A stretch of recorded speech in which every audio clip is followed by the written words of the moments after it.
3 दिन, सिर्फ 3 दिन, लेकिन इन 3 दिनों ने दो अलग अलग तरह की राजनीति और गवर्नेंस मॉडल का फर्क साफ दिखा दिया। एक तरफ पश्चिम बंगाल में बीजेपी गवर्नमेंट के मुख्यमंत्री बने शुवेंदु अधिकारी और दूसरी तरफ तमिलनाडु में एक्टर से मुख्यमंत्री बने सी जोसेफ विजय।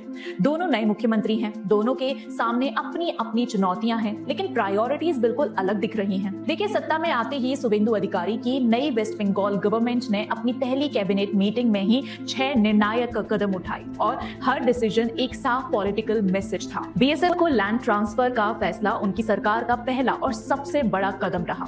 बांग्लादेश बॉर्डर पर फेंसिंग के लिए 600 एकड़ जमीन मिनिस्ट्री ऑफ होम अफेयर्स को 45 दिनों के भीतर सौंपने का कैबिनेट डिसीजन लिया गया। ये वही फेंसिंग थी जो ममता बनर्जी गवर्नमेंट के दौरान सालों से अटकी हुई थी। दूसरा बड़ा फैसला हेल्थ केयर सेक्टर में हुआ। आयुष्मान भारत को वेस्ट बंगाल में लागू करने का ऐलान किया गया। वो स्कीम जिसे टीएमसी गवर्नमेंट अपनी स्वस्था सती योजना का हवाला देकर रोकती रही। इसके साथ ही PM Jan Arogya Yojana, PM Shri schools और पीएम विश्वकर्मा जैसी केंद्रीय स्कीम्स को भी तुरंत लागू करने का फैसला लिया गया। वेस्ट बंगाल अब पूरी तरह भारतीय न्याय संहिता बीएनएस और भारतीय नागरिक सुरक्षा संहिता बीएनएसएस से जुड़ेगा, जिन्हें पिछली गवर्नमेंट ने लागू नहीं किया था। आईएएस और आईपीएस ऑफिसर्स को सेंट्रल गवर्नमेंट ट्रेनिंग में शामिल करने का निर्णय लिया गया। जून 2025 की सेंसस डायरेक्टिव, जिसे ममता गवर्नमेंट ने इग्नोर किया था, उसे भी तुरंत लागू करने के आदेश दिए गए।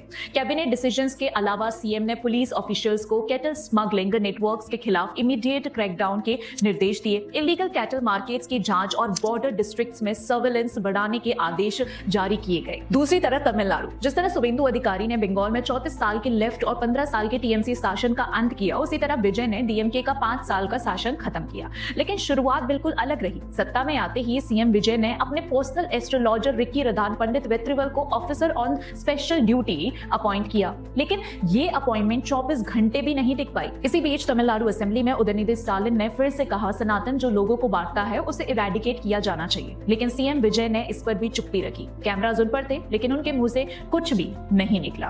पूरे 234 सदस्य सदन में एक भी आवाज इस बयान के खिलाफ नहीं उठी। कोalition कंपल्शन हो या आइडियोलॉजिकल अलाइनमेंट, साइलेंस बहुत कुछ कह गया। देखिए, दो स्टेट्स, दोनों के अपने अपने चैलेंजेस हैं, लेकिन एक स्टेट में डिकेड्स ओल्ड प्रॉब्लम्स का विद इन डेज में सोल्यूशन हो रहा है। इलीगल कंस्ट्रक्शन से लेकर कैटल स्लॉटर तक और क्राइम से लेकर कट मनी, सबके खिलाफ एक्शन हो रहा है। वहीं दूसरी ओर तमिलनाडु कंट्रोवर्सीज में फंसा हुआ है। वहां एक्शन नहीं, अम्यूजमेंट हो रहा है। वेस्ट बंगाल गवर्नेंस देख रहा है और तमिलनाडु मॉकरी ऑफ गवर्नमेंट। और लोगों को समझ आ रहा है कि मूवी में दिखने वाला हीरो असल में हीरो नहीं है।